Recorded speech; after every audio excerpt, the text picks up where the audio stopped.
What is the worst permanent life decision that you've ever made? Story 1. This isn't my fault, and I know that now, but dating an actual psychopath was incredibly damaging. To keep it brief, my family life was terrible. I was raised by my grandparents because both of my parents were absent.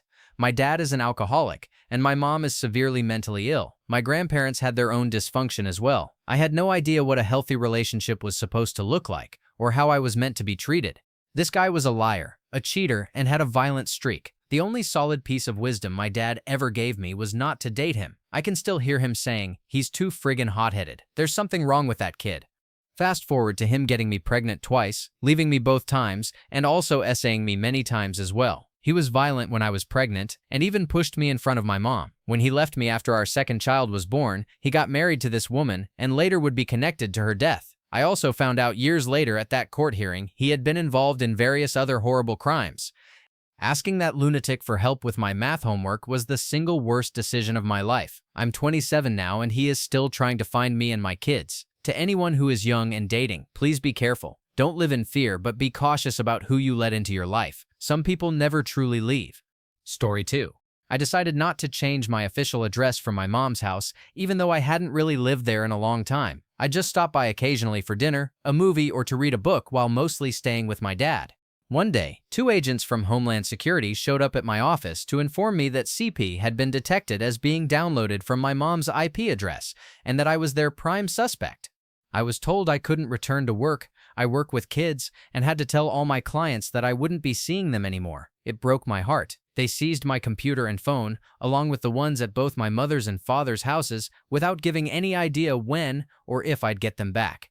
When they executed the warrant, I was lying in bed reading. Within 10 seconds of the pounding on the door, 4 men in riot gear were in my hallway, guns drawn. That moment has made it twice as hard to sleep as it already was, as I lie awake fearing arrest for something I didn't do and that I find absolutely abhorrent. I can't even imagine anyone with access to my mom's internet doing such a thing. I can barely eat. Nothing feels enjoyable anymore. I can't tell my friends what's happening, partly because of shame, partly because my attorney advised me not to. It feels like I'm trapped in a nightmare version of my life, watching my real one slip away just out of reach. People keep saying, "Don't worry, if you're innocent, you have nothing to fear." But innocent people get convicted all the time. I feel as fragile as glass every day, terrified that no matter how this ends, my career as a family therapist is already over. All because I decided it was too much bother to officially change my address from my mother's. Story 3. When I was 20 or so, I was poor, my family was poor, and things got really bad that year. I decided I could make some quick money flipping stolen items, buy cheap, sell for a profit. I was an idiot and got busted. I got a felony for it and 7 years of probation. Now I'm 28, can't get a friggin' job anywhere, and life is nearly pointless at this juncture. I've been on the good side of the law since that all went down, and with each month that passes, where I wonder if I'll eat tomorrow or have a roof over my head, I think more and more, I could solve this by getting back into crime. It's a vicious cycle, and I'd rather be gone than go through all of it again. I have no clue how I'll ever get my friggin' life back on track. TLDR, don't commit crimes when you're desperate. You'll do something stupid and screw your life up forever. And don't ever think that anyone will get it or give two craps about you, because they won't. The world will condemn you, crap on you, and then treat you like a worthless lazy bish because no one will friggin' hire you. Yay for life. Story 4. I trusted my parents' belief that physical intimacy should only happen after marriage. This led me to pressure my boyfriend to propose at 19. I still couldn't wait, so I pushed him to get married at 20. What a joke. He wisely realized he needed to be young and have fun, and he left me. I lost the love of my life because I was convinced I needed a certificate to marry him. After that heartbreak, I changed my views and had intimate relation at 21. I was okay with that. But at 29, I suffered a spinal cord injury that caused permanent nerve damage. My certain parts are now partially numb, and the lack of sensation prevents me enjoying intimacy. That messed up, outdated belief my parents instilled in me meant I only had about 8 years of intimacy in my life. I lost the man I loved most because of the pressure I imposed. Please learn from my experience, and don't make the same mistake or teach it to your children. Story 5.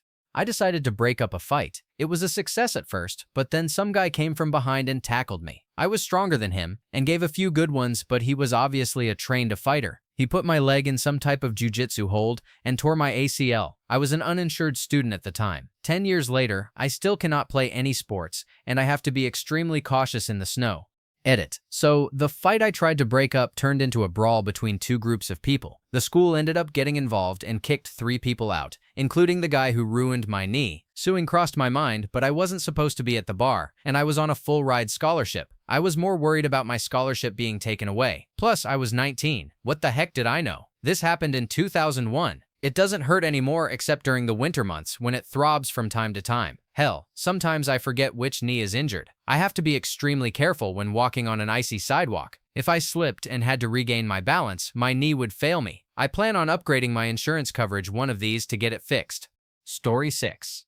Bought a ring to have some fun with my ex-girlfriend. The first and only time I used it, I set the size way too small, and the next morning my little guy was shriveled, like half its normal size, and looked like it was covered in really tiny veins everywhere. I went to the ER and it turns out that I caused ischemia in parts of my dong, burst a few blood vessels, and basically destroyed my ability to get the little guy up for the rest of my life. I am only in my 20s. Edit.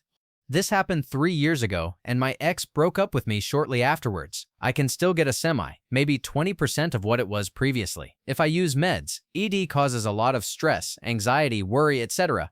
No matter what age you are. The worst part was that I really couldn't confide in anybody what was the source of my stress. My parents especially could see something was wrong whenever I visited, but I just told them that I was upset because my girlfriend broke up with me.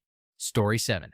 Marrying into a family with a history of poor mental health and ignoring the red flags. Hindsight is 20/20. My partner and his family had so many warning signs while we were dating, but I didn't see them, or I didn't want to acknowledge them. I would tell myself, oh, he's not like that now, or it will pass. Every single one of those moments was a red flag. I was too naive to see it for what it really was, and I think part of me just didn't want to be alone. Then we got married. In short, he was addicted to his meds and drank heavily. He was fired from 3 jobs but lied about each circumstance and spent thousands of dollars without telling me. Looking back, all the signs were there. I just didn't investigate when I should have and wanted to trust him. It's all a result of mental illness, family history, depression, and so on. I truly believe that. He's gotten help, and we've found ways to manage his ADHD and depression without stimulants. Recovering financially and emotionally has been tough and nearly broke me. I wouldn't wish this experience on anyone, and I would have made a different choice had I known. Story 8. Going to get smokes for a couple friends in college. Back in 1988, I was a sophomore at a small college in upstate New York. I'd come back early that year to help with orientation. One night, I ran into a buddy from my hometown. He was about to start as a freshman, though I had no idea what he was doing there so soon. He had 2 girls with him and a case of beer. We went back to my apartment, drank it all, and then some, and eventually they wanted cigarettes. I don't smoke, but I agreed to go with them. We decided to walk the half-mile to the mini-mart. It was a tiny college town, one stoplight kind of place. And of course, as soon as we started walking, it began to rain. The girls spotted my car, a 1977 red Trans Am, and immediately went, "Oh, is that yours? Let's take that." I remember looking down at my keys, thinking, nope, shouldn't do this. But I did. I started the car, vroom, peeled out, and tore off toward the mini-mart, probably doing 50 in a 30. And of course, I blew right past the village cop. I kept going to the mini-mart, only to be met there by the other cop car, and was promptly arrested by all 4 Alfred NY officers.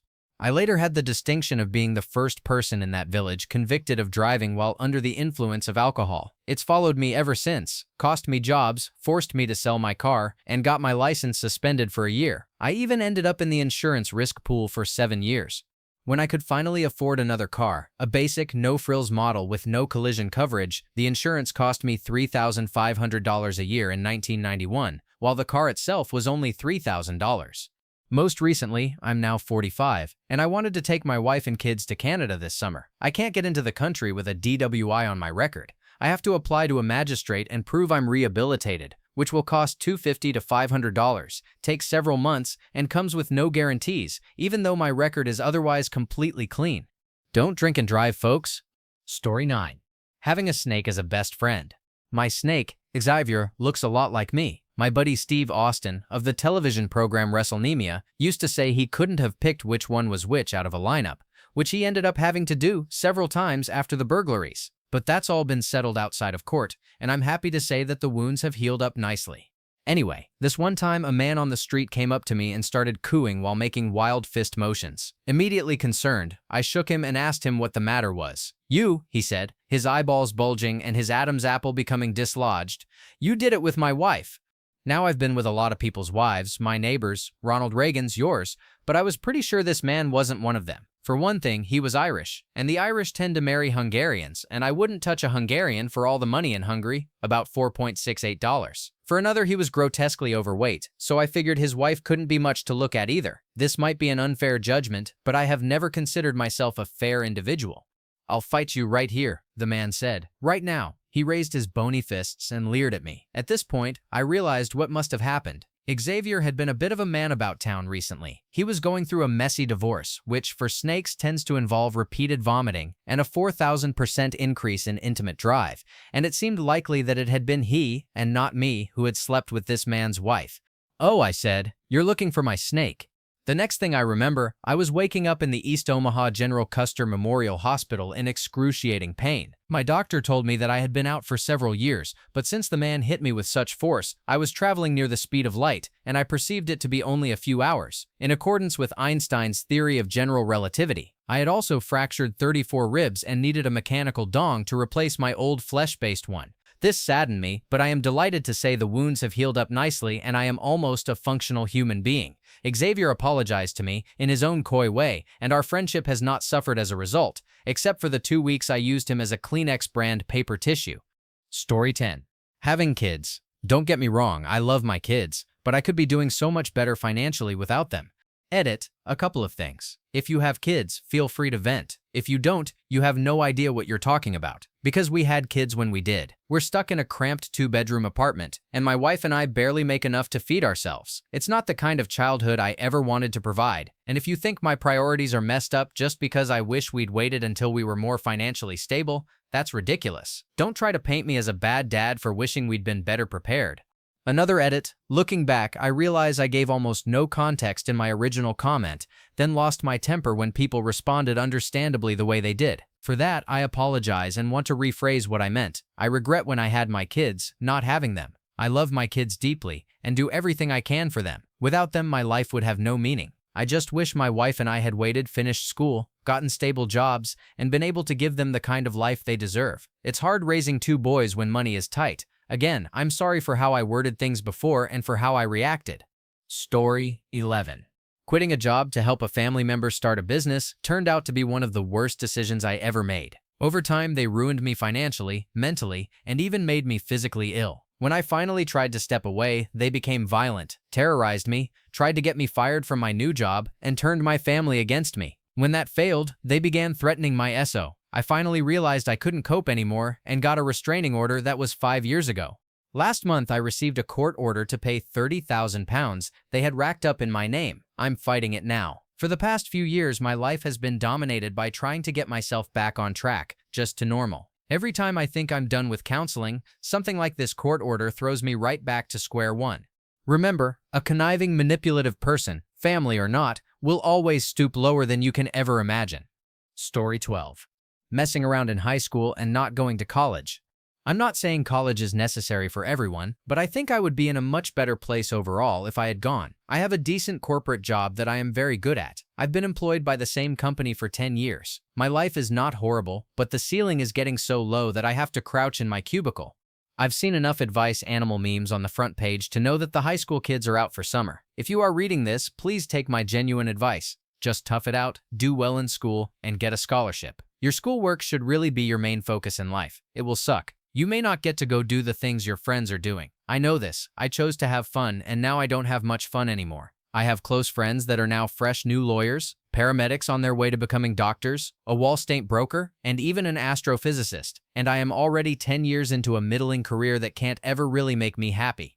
I'm not saying my life is over and this is it for me. I can go to college in my spare time. My employer will even help pay for it. I am pretty good at taking pictures. I can see a spark there. Maybe something will come of that as well. What I'm saying is I would have much preferred in retrospect if I had just buckled down and worked hard and gone to college right after high school, when learning was still fresh and I still remembered a bit about high-level algebra. The ability to learn at the rate you currently do goes away. Use it while you have it. Now, I'll have to relearn a lot at do schoolwork around a full-time job.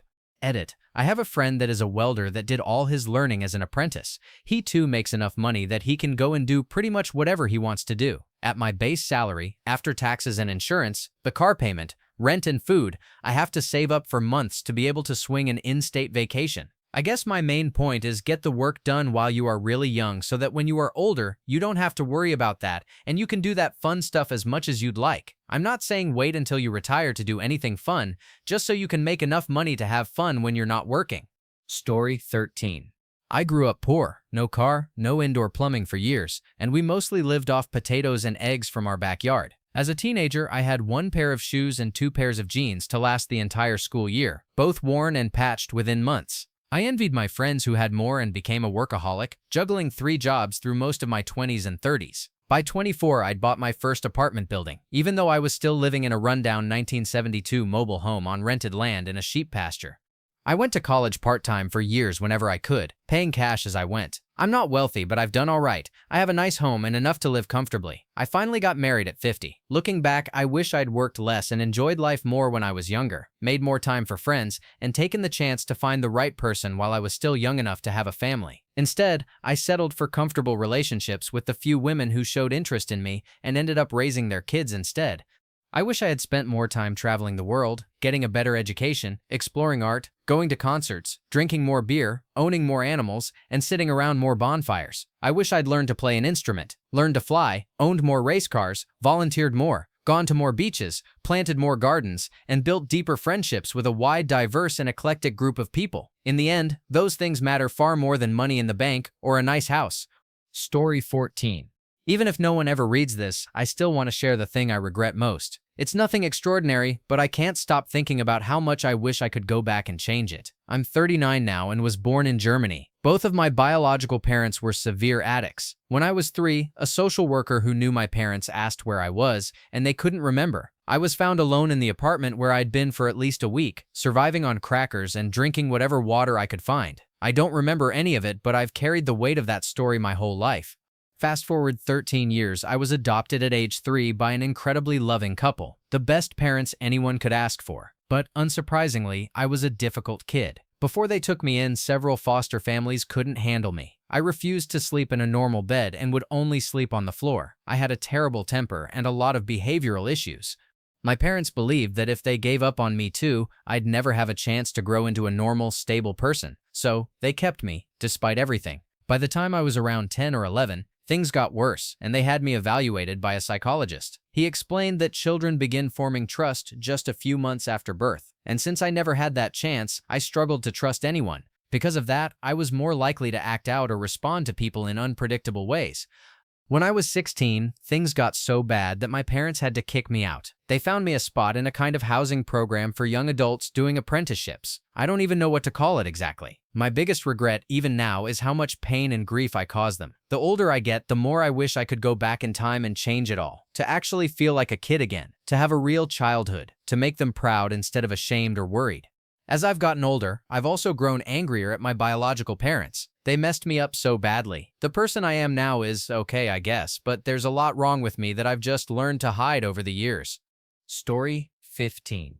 7 years ago, I was a young trans woman studying computer science. I worked 2 jobs and did regular temp work, which had mostly paid for college, leaving me with less than $5,000 in debt. I'd landed a position as a C programmer, developing Office plugins while still a freshman, and had just interviewed with Microsoft. My clubs and Quiz Bowl team supported my plan to go full-time. I had only 4 classes left before qualifying to graduate with a double major and a job waiting for me in Redmond. Because I'd consistently taken more than a full course load, I had a semester and a half to study whatever I wanted. I felt blessed, unstoppable, and believed the old American maxim that hard work leads to good results really was true. So when my parents visited just before finals, I told them I was going to live full-time as a woman, and there was nothing they could do to stop me. After finishing finals, I spent the summer visiting friends, learning to drive, and doing odd jobs, the kind of fun you can have while working at Labor Ready. But when I returned to school, I discovered I was no longer a student. My scholarship had been canceled, my grants had been claimed elsewhere, my school account drained, and credit cards had been opened in my name. My parents had even provided my information to debt collectors. My debt had skyrocketed from 4 figures to 6, and I was now ineligible for almost all grants and scholarships. To make matters worse, I started receiving voicemails from my mother, insisting that no matter the hardships I faced, God loved me, and that there were churches that specialized in curing intimate confusion.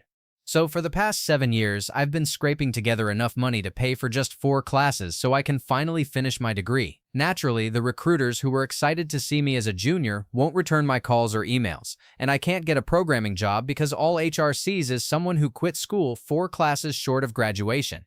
TLDR, never trust your parents with your finances, especially if you had to lie your way out of ex-gay camp just to go to school. Story 16. 2 incidents, both involving drinking and peer pressure. Totally my fault. I'm not blaming anyone else. The first was during a blizzard when my friend and I decided to play a Family Guy drinking game. The only alcohol we had was whiskey. Things escalated, and we thought it'd be a good idea to brand me. Originally, it was supposed to be a Batman symbol made out of paper clips, but my friend ended up using a star keychain instead. The first brand went on my left side below my ribs. It sparked on my skin, so it didn't scar well. Drunk, I told him to really press it. The second brand was on the other side. It actually removed skin, no design, just raw skin. I laugh about it now. The worst though, the reason I rarely drink anymore was a DUI. Hands down the worst decision I've ever made, especially since I was always against drinking and driving. I hung out with a lot of bad influences, and we all made terrible choices. But now my life is back on track. New job, new location, new friends, and a fresh start. Story 17.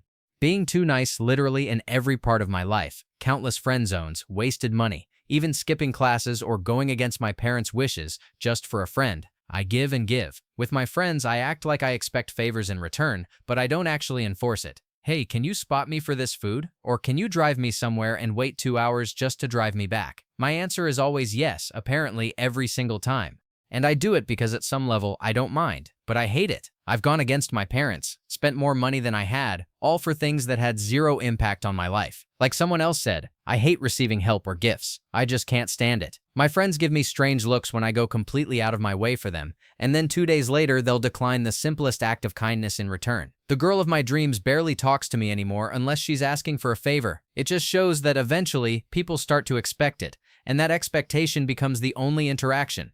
Like I'm obligated to do things for them, and I probably will. Typing this at 5:30 a.m. might make it sound sloppy, so I apologize. But seeing all your posts, my secret saviors, made me want to share. I don't have many friends, and even fewer people I can actually talk to. Most of the time, I just feel like a burden. Like everyone around me wishes they were somewhere else. It's made me incredibly shy, and my self-esteem is almost non-existent, all because I made the simple choice to be nice to people.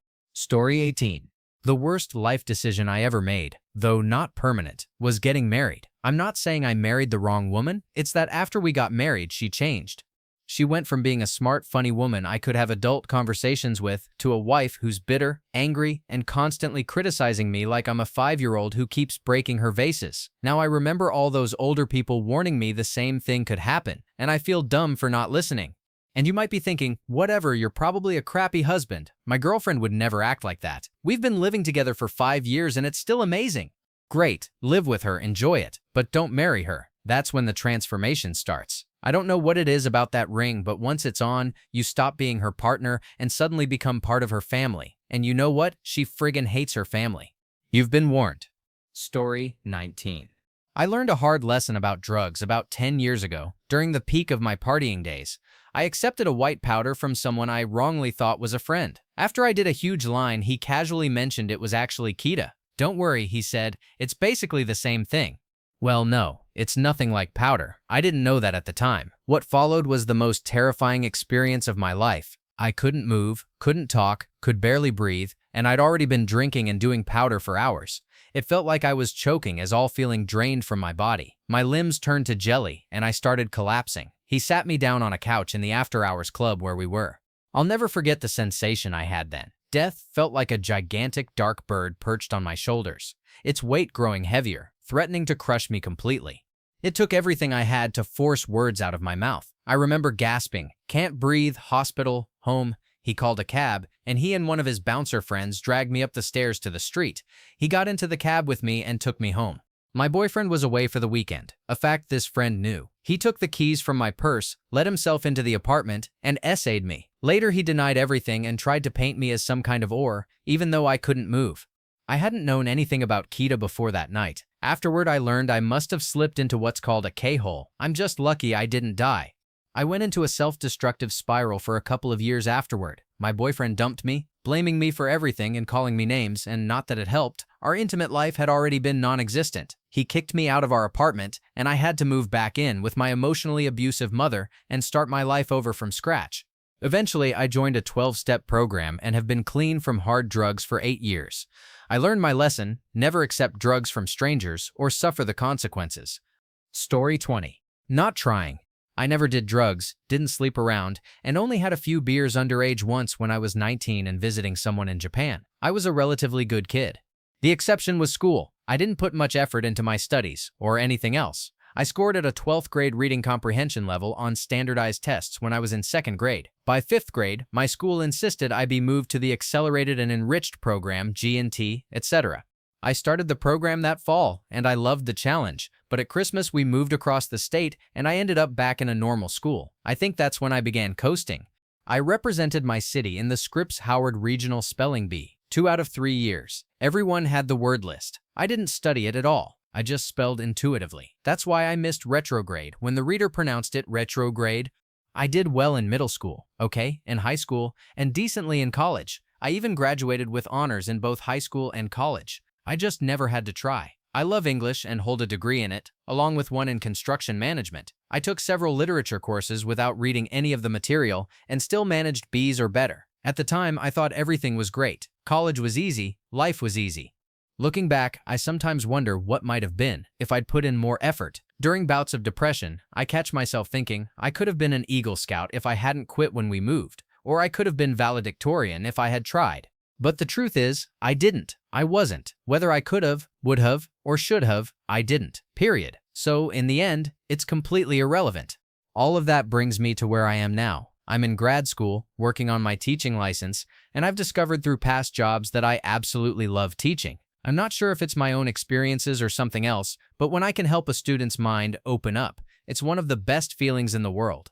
Funny thing is, I was an English teaching major for a while, but it would have required a bit of effort. I convinced myself it wasn't really what I wanted to do. Had I pushed myself just a little back then, I'd have been building a career and helping kids learn to communicate and think deeply for the past 4 years. TLDR, try. Story 21. Doing drugs. As much as I love it and probably always will, my experience actually made me believe there's some truth to the idea that certain habits can open the door to more dangerous ones. Not because everyone who tries something mild will move on to something worse, but because it can introduce you to people and situations that make harder choices seem normal. If you're easily influenced, it's easy to get caught up in the illusion that feeling good equals doing good. The problem isn't the substance itself, it's the poor decisions you can make while under the influence. It all started small, but before long, I found myself experimenting with stronger stuff, thinking it couldn't hurt. That mindset led me down a dark path. Eventually, things spiraled until I ended up in the hospital after an OD that nearly took my life. That was my wake-up call. Since then, I've managed to get clean and rebuild my life. But addiction never really disappears. It's something you have to manage every single day. Even now, years later, I still fight those cravings and memories. Please, for your own sake, don't go down that road. It's just not worth it. TLDR, I let drugs take over my life, barely survived, and it took years to recover. Addiction never fully leaves you, so don't start. Story 22. My career. Growing up, I had 3 main passions: art, painting, and some sculpting, music. I was a grade 6 pianist at 13 and had started classical guitar, and computing. I was your typical awkward, spotty, overweight teen whose homework everyone wanted to copy. When it came time for A-levels, I decided that whatever I did in life, it had to be creative. I never wanted to be stuck behind a computer screen. But when I told my mom I wanted to study music, art, and maths, she wasn't thrilled. In the end, I went with physics, maths, and computer science. I don't regret the switch. I finished with good grades. Fast forward a bit. I was determined to work to fund my dream, promote my band. We were doing really well and even signed to a label, and save up for more sound engineering training. At the time, creating special effects sounds was my biggest passion. I'd take old film scenes and redo the entire soundtrack using the few mics and editing tools I had. When my mom found out, she flipped big time. I still remember a scene in her kitchen where my brother and one of his friends basically told me that if I didn't go to university, I'd be a nobody. They wanted me to major in computer science and make a fortune. And to be honest, I loved computing too. I was already programming Motorola 68K assembler by age 20 and pretty good at it actually. In the end, I relented. But if I was going to university, I was going to do it my way. I majored in music technology. loving the course and seeing it as a step toward my dream of becoming a recording engineer. What I didn't expect was how fast technology would change the game. By the time I graduated, the average 15-year-old could afford the equivalent of an entire recording studio for under £750. 4-channel USB interfaces were standard, and cheap, decent quality microphones were everywhere. The gear I had spent thousands on was suddenly obsolete. Suddenly, anyone with a rich parent could call themselves a recording engineer or producer. Studios around me were closing, and job prospects were scarce. After graduation, I ended up on an IT help desk and spent 10 miserable, frustrating years in support. I only really escaped by, well, flat out exaggerating on my CV. Sure, I don't do support anymore, but if I'm honest, I still hate working in the field. Sometimes I see marketers fussing over the final details of a flyer or ad, and I think, man, I could do a way better job than that. I already do for my band. Ironically, the one industry I promised myself I'd never work in is the one I'm stuck in forever. Honestly, if I didn't need a computer for music creation or my current course, I probably wouldn't even have one in the house. Since starting my career in computing, I haven't so much as picked up a paintbrush. The last time I tried to draw something, someone asked me if my kid had done it. Honestly, I'm terrible at art now.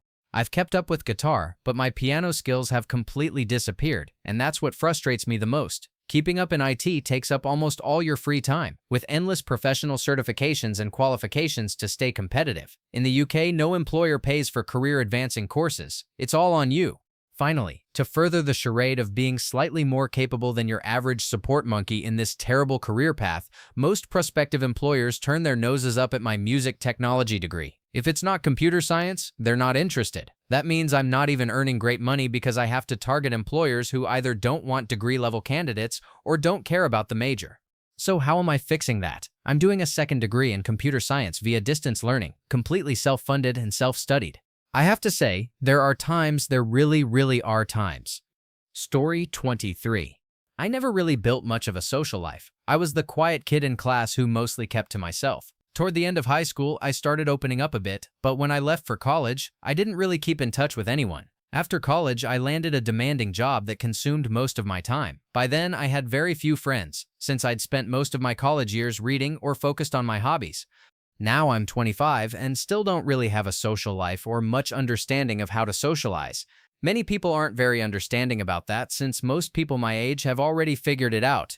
I know I didn't make any huge mistakes like getting someone pregnant or seriously injuring myself, but in a way I've limited myself socially. There's nothing inherently wrong with how I spent my time, but if I could go back, I'd spend less time in my own little world and more time learning how to navigate social situations. Story 24. Saying yes to a job as a deputy sheriff with an agency with a horrible reputation. Let me explain. I went to college, got a 4-year degree, and then became a cop. Something anyone with a high school diploma could do. One day, I walked up to a car I'd pulled over and asked the driver, "Do you know why I'm here?" His reply, "Because you did below average in high school." And he was right. My degree was in criminal justice, and I ended up hating being a cop. Turns out, violating people's civil rights isn't nearly as fun as Stalin made it seem. I also had $40,000 in student debt because no one teaches America's youth about finances, and I was naive. I thought, oh, free money. My parents were always in debt, so I assumed it was normal. Then I got married, which wasn't the bad part. We bought a house and had a child in 2008, just before the financial collapse. After 5 years, my agency decided they didn't want me anymore due to tightening budgets. That landed me in unemployment for almost 2 years. To deny me benefits, my agency falsely claimed I was fired for misconduct, which essentially ruined my career. Colorado is an at-will state, and according to multiple lawyers, there was nothing I could do. I have a letter stating I was terminated for fiscal reasons, but no employer cares, because sheriffs are supposed to be honest. I still own a house I can't sell in a state I no longer live in.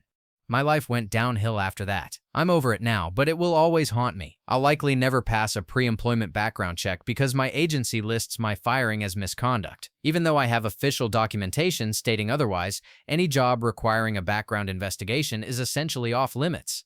That said, I have to focus on the bright side. We're on the right track with new jobs and a new state to live in, and I have a healthy family. I'm losing the 100 pounds I put on while I was depressed and feeling sorry for myself after getting fired. I'm renting a house now while also owning one that I rent out. Kind of ironic, right? But I've got a roof over my head. I'm paying off my debt, and for the first time in my life, I have both an emergency fund and a savings account.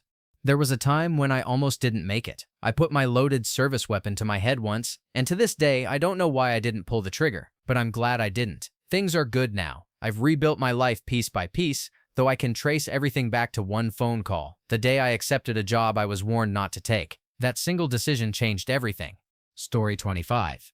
I used to live in a penthouse that sat on top of an existing apartment building. The main structure went up to the 14th floor, which had units labeled PH1 through PH4. Above that was a flat roof, and sitting on top of that were PH5 and PH6. I lived in PH5.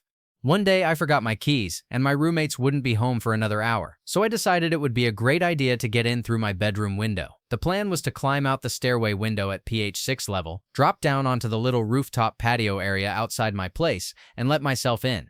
There was just one problem. It had rained the night before, and that wood patio was a lot slicker than it looked.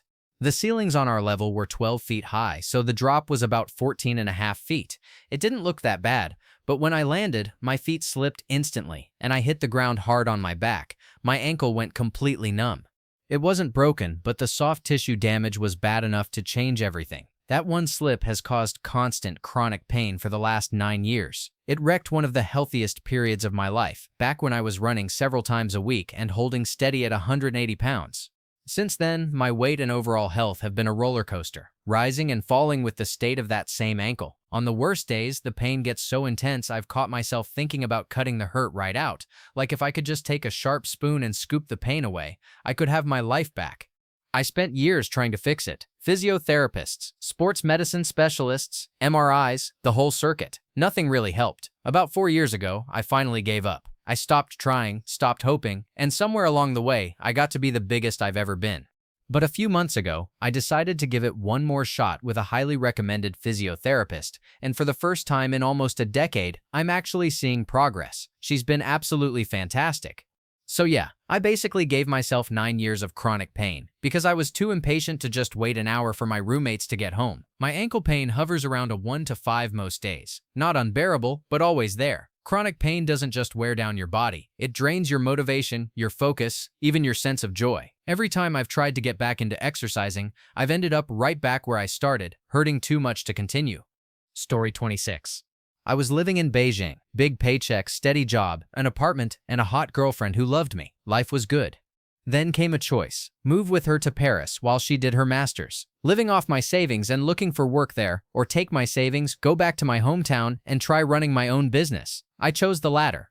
She couldn't handle the long-distance relationship and left me, actually resents me for my choice, and she told me so. Now I'm $30,000 in debt. Can't even land a side job. 4 interviews out of 100+ applications, and I even applied to hold traffic flags at a construction site. No experience necessary, and got a rejection email specifically written to me. Currently, I'm sleeping on the floor of my office because I can't afford an apartment. I had it so good. Story 27. Not believing I could do better, I kept working as a barista or server well into my 30s. Sure, the tips were great. I lived downtown in a big city, drank craft beer on patios with my hipster friends, and commuted 15 minutes each way on a fixed-gear bike. But what was going to happen when I reached retirement age? After a near-death experience, I had an epiphany. I applied for an airline job and, to my surprise, got it. It comes with amazing benefits and a pension, but since it was a complete career change, I had to start from the very bottom. No more tips. I had to get my license, buy a car, and pay crazy amounts for insurance as an inexperienced driver. My incredible downtown apartment was no longer affordable, so I had to move out of the city. I haven't seen most of my friends in a long time. Pretty much everyone my age who started with the airline in their late teens or early 20s has already bought a house and started a family. Some will even be able to retire early. I can't turn back the clock. I can't be mad about the amazing experiences I've already had. All I can do is charge forward with gratitude. Story 28. I decided my bike's rear brakes were squeaking too much, so I put oil on them. Stupid? Yes. Did I realize that at the time? Not at all. Later, I was cycling home from college down a long ramp leading to the main road. I realized I was going a bit too fast, so I tapped the rear brake. Of course, it didn't work. Panicking, I slammed both brakes. The front brakes worked perfectly, and I went flying over the ramp, landing smack in the middle of the road. I have to give myself credit. Despite the blood streaming from my face, I was back on my feet within seconds, scrambling off the road before some driver ran me over. I picked up my bike, and that's when something crunched. I didn't know it at the time, but I had mangled my collarbone, splintering several shards and nearly compounding the injury. I never saw the people who helped me that day again. The two teenage girls who locked my bike somewhere safe, or the kind woman who put me in the passenger seat of her car and drove me to the hospital. TLDR, don't oil the brakes on your bike, you'll mangle your collarbone and never fully regain shoulder functionality. Story 29. For me, it was getting fat again. Back in 2006, I had a terrible kidney stone and needed a lithotripsy procedure to break it up so it could pass. The problem? I was too heavy for the table they used. I weighed a staggering 420 pounds at the time. That was the wake-up call I needed. Over the next year and a half, I worked hard and lost 170 pounds. 2 years later, I helped take over a small business, and my work hours shot up from 35 a week to over 60. Gradually, healthy eating and workouts fell by the wayside. Since then, I've ballooned back up to 395 pounds. Now I deal with severe gouty arthritis, cysts in my joints, sky-high blood pressure, and constant knee pain. I'm only 31, yet some days I need a cane just to get around. My health has limited me to working no more than 20 to 25 hours a week, and worst of all, the business failed. It feels like all that sacrifice was for nothing. I've since started a healthier lifestyle. After just 3 weeks on my new diet, I'm down to 368 pounds. The sad reality is that even if I lose all the weight, the damage to my joints is already done. I shouldn't have gotten involved in such a risky business venture. Story 30. I tend not to live with regrets. It's just a rule I have. But when I was younger, I used to ski competitively and did really well, winning a lot of local and regional competitions. By the time I was 17, I was training seriously with hopes of making it to the Olympics. Then, maybe because I was young, or just plain stupid, I got overconfident. Late at night, long after the ski trails had closed, my friends and I would take turns on the snowmobile, riding each other to the top while drinking Jack Daniels, or honestly, whatever we could get our hands on. Robot tussin'? Sure, why not? We'd pick the hardest trails we could find, or sometimes not even trails at all, just wooded slopes and open downhill stretches. It was reckless, but at the time it felt thrilling. Needless to say, it caught up with me. One night I skied off a 10-15-foot cliff. Not huge, but I hit a solid rock going around 50 or 60 mph. I broke my leg, ribs, and femur, among other things. To this day, I still have metal pins in me, and flying is a nightmare when it comes to airport security. It was probably just plain stupidity. After my friends and I watched Gattaca, we started going to the Jersey Shore about an hour from home to swim around midnight, especially when it was foggy, and see how far we could go, diving down and surfacing without any sense of direction. At least that one didn't have any long-term consequences. Still, I was definitely an idiot when I was younger. I really miss skiing. That void has never been filled. Nothing compares to the wind tearing against bare skin because back then, who needed helmets? Going 90 to 100 mph down a race course. Sigh. Story 31. When I was 19, I got into a bar fight. The place knowingly served alcohol to minors, and I got completely wasted. I didn't even realize I punched a guy in the face with a bottle in my hand, leaving him with a pretty nasty cut. I was arrested and charged with assault. I took a plea deal, which reduced it to an E felony with 5 years probation. I'm done with probation now, but I permanently scarred this guy for a reason I can't even remember. I've screwed myself financially. I can't get student loans. My credit is ruined. And while I was lucky not to get fired from my job, I only make $13 an hour with very little hope of better employment. My life could definitely be worse, but I'm pretty depressed nowadays. I have nightmares a lot, and I just feel pretty hopeless about my future. I feel like less of a person for being a felon and for doing something so heinous to another human. Story 32. I attended hundreds of loud concerts and shows without hearing protection, mostly between the ages of 13 and 23. Now, at 24, my ears are so sensitive that even the volume of a normal conversation often causes extreme pain. I am effectively disabled by this condition and have not responded to any conventional treatments. Most of my days are spent alone, inside, in front of a computer in silence, as I am unable to do much else. It's called hyperacusis acoustic trauma. My ears also ring and scream constantly, like a cross between a banshee and a jet engine. I always thought loud noise just made you deaf when you were 80. I had no idea it could cause such a severe pain-related neurological disorder. My biggest regret is not using hearing protection. My second biggest regret is going to so many loud shows that weren't even good. Story 33. When I was 17, I hit a really low point in my life. I started talking to a 32-year-old I met online. At first, he would say things like how special I was, that I was pretty small things that made me feel accepted. 8 months later, after meeting him twice, I had willingly given him around $700, lied to my parents, and even stolen money from them to give to him. Meanwhile, he was emotionally abusive, implying that if I didn't give him money, he'd stop talking to me. To make matters worse, he had a long-term girlfriend and was doing this to many other young girls. I've always wondered whether his girlfriend knew what was happening or was somehow involved. As a result, my parents have a hard time trusting me because of what I did. I'm also afraid of being around men in general. My parents did so much for me, and this is how I repaid them. Story 34. Being young and thinking you're invincible. I worked at Lidl for 8 years from 16 to 24, always pushing myself to be the best in the store. I did all the heavy lifting, fast, efficient, but not at all ergonomically. I worked 20-30 hours a week on top of school and still went to the gym afterward, lifting heavy weights.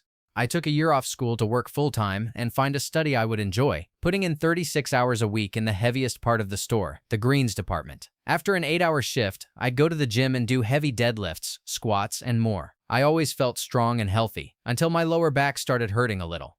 Went to the doctors. They said it was due to overuse. Took a few weeks off, but the pain didn't go away, so I went back to doing the same thing, always striving to be the best, no matter what. In the meantime, I messed up my back further and developed a massive hernia at 20, had surgery, and it's been hurting ever since. I'm 25 now. Some days I can barely sit without pain. Standing hurts, and most exercises that involve my lower back are out of the question. I've had MRIs, physio, chiropractic care. Nothing seems to solve it. You're not invincible, not even when you're young. My mindset was always to push, to be the best, thinking I'd leave Lidl once my education was done. I was studying engineering, expecting a more office-based future, believing my body would recover. Well, boy was I wrong. Story 35. I let my manipulative, narcissistic mom bribe me with my recently deceased grandpa's beloved farmhouse and land, renting it for super cheap, and eventually transferring ownership to me. Once she learned my husband, daughter, and I planned to move back to California when I was pregnant with my second daughter. At the time, my husband had a union job lined up, and we were already established herb growers with a solid setup that used to make great money.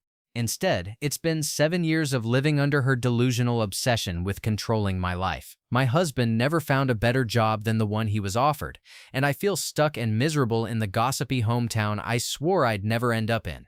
My grandpa's farm was the one thing I'd have stayed in this crap hole for, and she knew it. We think about leaving all the time, but the rent is literally a third of the norm, and my girls are in a great school and happy here. Still, I'm always cold, and every time we start to get ahead financially, some big disaster hits and wipes us out. I constantly feel lonely and trapped. I was the happiest I'd ever been in California, and now I feel like I'm going to die in a place I hate. Story 36. I'm a fresh adult, a freshman in an accelerated 06 pharmacy program. Honestly, going to college feels like the worst decision of my life. I graduated high school with a pharmacy technician certification and had jobs lined up paying as much as $19 an hour starting out. I loved working as a trainee during high school and as a certified tech over the summers. If I hadn't gone straight into pharmacy school, I could have stayed at home, worked in the field, and taken my undergrad credits at a community college just 20 minutes away. I could have transferred later to the state school with lower tuition and a very strong pharmacy graduate program, possibly even better than where I'm at now. I would have been able to take my education at my own pace and actually make some decent money while doing it. Sure, it would have taken longer since I probably wouldn't have filled my course schedule as fully as I do in this program. 18-19 credit hours a semester with a very rigid schedule and basically no time for electives unless you pay extra tuition. Having a lighter course load would have probably helped my grades and saved me from all this mental strain. On top of that, I'm already $30,000 in debt for just 1 year. Now that I'm in it, I don't really have a way out. I've talked to my parents about transferring to community college, but they told me they wouldn't let me live at home if I did. That means there wouldn't even be much of a cost difference since I'd have to find a place to rent and work enough to cover my bills. Thank you for watching. If you enjoyed this video, be sure to give it a thumbs up, subscribe, and hit the bell icon so you never miss an update.